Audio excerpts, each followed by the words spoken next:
I'm going to highlight some of the important elements in the Math 039 I1 syllabus for fall 2018. Of course, you should read through the entire document to be familiar with all of the rules. I just want to make sure a few things are pointed out to you. First of all, my name is Allison Price. My email address is here. You can also access it through my math lab. And if you're on campus, you can come visit me in my office in 249 McDivitt Hall. My office phone number is also shown here. The best way to contact me is to email me. You're welcome to call me and leave me a message. If I happen to be in my office, I will answer. But I check my email more frequently than I check my voicemail. The next block is my office hours. I have a lot of hours on Tuesdays and Thursdays, so if you are able to swing over to campus, that's your best shot of getting a hold of me. If you do need to see me on a Monday or a Wednesday afternoon sometime, or a Friday, I am often here during both of those times. Fridays are usually blocked out for meetings, but I can always make an exception and have someone come in if you would like to see me about any issues that you're having with the class. Okay. The important website for us is going to mymathlab.com. You're already there if you get to this video. But I also want to point out that I have a YouTube channel where all of the videos that you're viewing through my math lab, this one included, are posted. And there are additional videos there. When someone asks me a question and I can respond to it via video, I'll post them there so that anyone who has the same question can search for them and look from there. So it might be worth looking into just to see if you do have a question, if maybe it has been asked before. Okay. I highly recommend that you get the Math 039 course pack. It is free at the bookstore. You should have gotten an email from the bookstore manager, and this video will go along with all of the course notes. You'll be able to fill in your notes, keep a record of your notes, so you can have something to look back through, something organized to look back through as you're working with your material. It's already been paid for, so you might as well take it and take advantage of it. The next piece of materials that is required is a graphing calculator. There are some things that we'll be doing this semester, specifically regression and graphing in the calculator, that cannot be done on the standard scientific. So you will need to purchase a graphing calculator if you do not already have one. We prefer a TI-84, but if you have an older model, like a TI-83, that will be okay. Inspire's also okay. Things may look a little different on those two devices though than they do on the 84, which is the one I have used in my videos. Alright, so I'm going to scroll down a little bit through the course description and course outcomes. Again, read through those. I want to get to the course requirements and talk about these. And there are several types of requirements. The first one is the video assignments. You're watching one of them right now and you're getting a few points for it as it goes. So there are going to be video assignments before each set of homework assignments. And the homework assignments don't unlock until after the videos are completed, so you do need to watch them first. The video assignment grade does go in the homework category. The difference between the two, the reason that they're colored separately, is that there's no late penalty for the video assignments. You can watch them whenever you would like and as often as you would like. Okay. In addition to the video assignments, there are other videos that are available to you that are not assigned. Some of them are on my YouTube channel, and there are also other ones that are part of the textbook and are produced by the publisher. There are actually several different types of things. If you check out the multimedia library in my math lab, you'll find lots and lots of different options and videos there as well. Just additional resources. Okay. The next type of assignment I have outlined is the discussion board. The discussion board went through a change this semester. I'm hoping it's going to be for the better. What we need for you to do for each discussion board, they're going to last for 2 weeks, and you must post at least 2 times during the first week and 2 times during the second week. If you, for example, post 3 times in the first week, you still need to post 2 times in the second week. So you'll have at least 4 posts, but you might have 5 or 6 depending on how many times you post per week. So minimum of 2 per each week. 4 will be your bare minimum. And the very first post during the first week will be your initial post on the topic, and then after that it'll be either replies to other people or posts in other topic areas. As you will see in the discussion board, there are several optional areas. One of your posts per week can be in the optional area.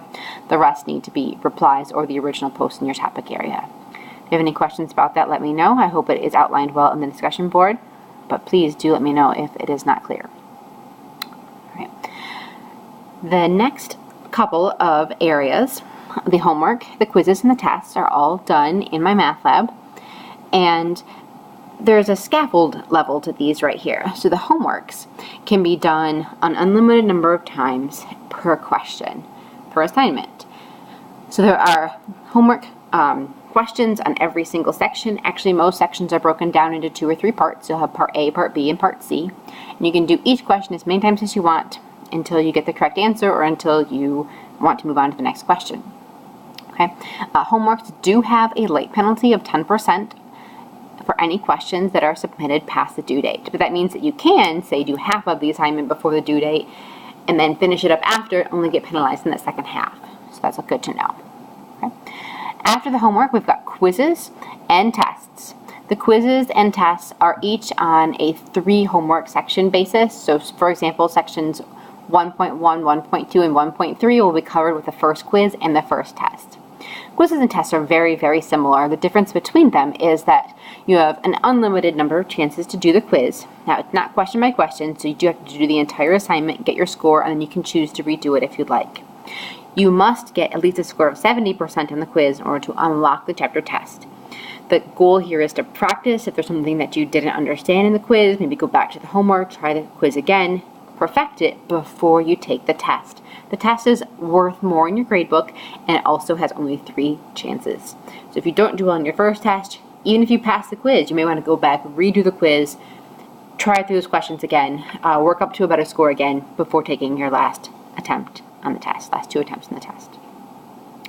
The final type of assignment is an offline assignment, and I want to make sure that you understand that this is in person. These cannot be done online. They must be done at a testing lab. That testing lab can either be on JC's campus or it can be in a testing lab in a college local to you if you are not local to the college. So there are going to be 3 exams, Unit 1 exam, Unit 2 exam, and the final exam that need to be taken offline in a testing lab. Read through the directions about those exams. I just want to point out those 2 options here. The JC testing lab, if that's your preference, let me know. If not, you need to find your own proctor. There's a website here that can help you look for a proctor, or you can just search around local colleges in your area. And I need to, as soon as possible, have that information so I can contact your proctor and make sure that everything is squared away before the first test. Okay. Grading information, pretty standard, I think. For most math courses, we use 90 above to the 4-point. I know some of the majors classes, once you start getting into your programs, go 94 and up, but for the non-majors courses, this is our grading scale. And you can see that the discussions are 5%, homework is 20%, quizzes are 10, tests are 15. The 2 unit exams are 30 sets, 15 each, and then the final is 20. So you can see that scaffolding up there. Homework's worth a little bit more than the quizzes and tests because there are more homework assignments. The quizzes and tests, again, are every 3 units. So every 3 sections, I mean to say. And then again, the tests are worth a little bit more than the quizzes, so you got to make sure you get real practiced up on those quizzes before you go to your tests. Your grades are going to be available up to the minute on my math lab, so you should always know exactly what your score is. And I'm going to scroll through a little bit more, make sure you read through the HQV policy, extra credit policies. Basically, there's none. If you have any other questions about those policies, let me know. And where to get help. Office hours, I've already mentioned. There are lots of resources in my math lab, I've already mentioned. One resource I haven't mentioned yet is the study plan. That's the area in my math lab that is not going to affect your grade at all, but it does give extra problems. So if you've already done the homework, already done the quiz, and you just want something extra to practice with before you take a test, or even before the final, you can go in there and just get problems that can be generated without affecting your scores at all. So that's a nice area to get some more practice. I already mentioned my YouTube channel, Center for Student Success, open walk-in tutoring, and new this semester there's going to be some evening and weekend tutoring, so watch out for some emails from CSS about that. They're also working on getting online tutoring available, and as that comes up this semester, I will tell you the information as soon as I'm able to. Right now, it's still in the works. Okay. Supplemental instruction, this is something you also should be aware of if you happen to be on campus. Right now this is on campus only, but the supplemental instructors are students who sit in a particular course and focus really hard on that particular course. They become experts at it. And unlike tutors where it's open to all sections of classes, they work just for one specific class. There's a schedule. You can look through there and go to any SI session for 039 and whenever it meets your schedule, you can just attend any session you'd like. So that's really nice. They do tend to work specifically on what the course is doing that week. So if you're behind, they may not be able to go back as far as you if they want to stay on a track with their schedule. But that's kind of what they're all about. If you have any more questions about that, you can also let me know. Okay. There's some good data about SI. Students who use SI seem to have a higher incidence of pass rates. So that's really nice as well.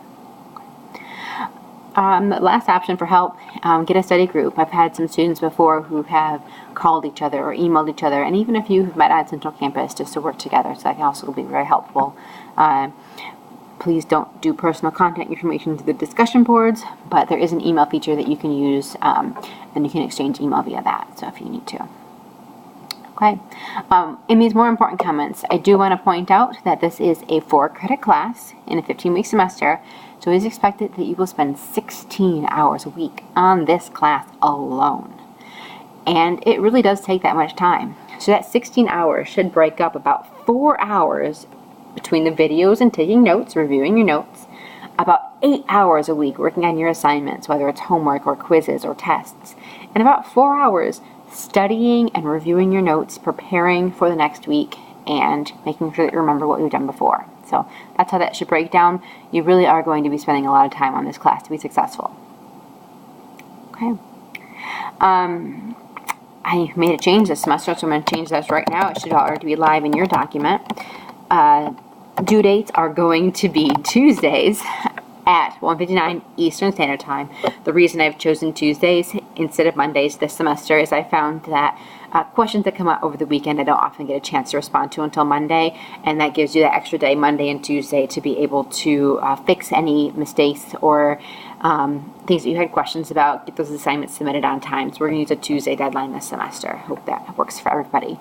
And it is Eastern Standard Time. My math lab does not give me the option to let you submit on your own time zone. So make sure you make a note of that if you're not in the Eastern time zone. Okay.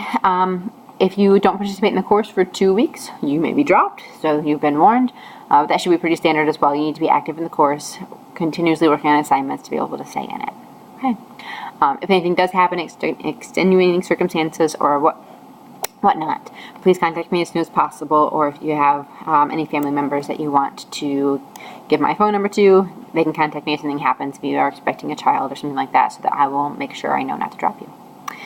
All right, I hope we're going to have a great semester. Please let me know if you have any questions about the syllabus.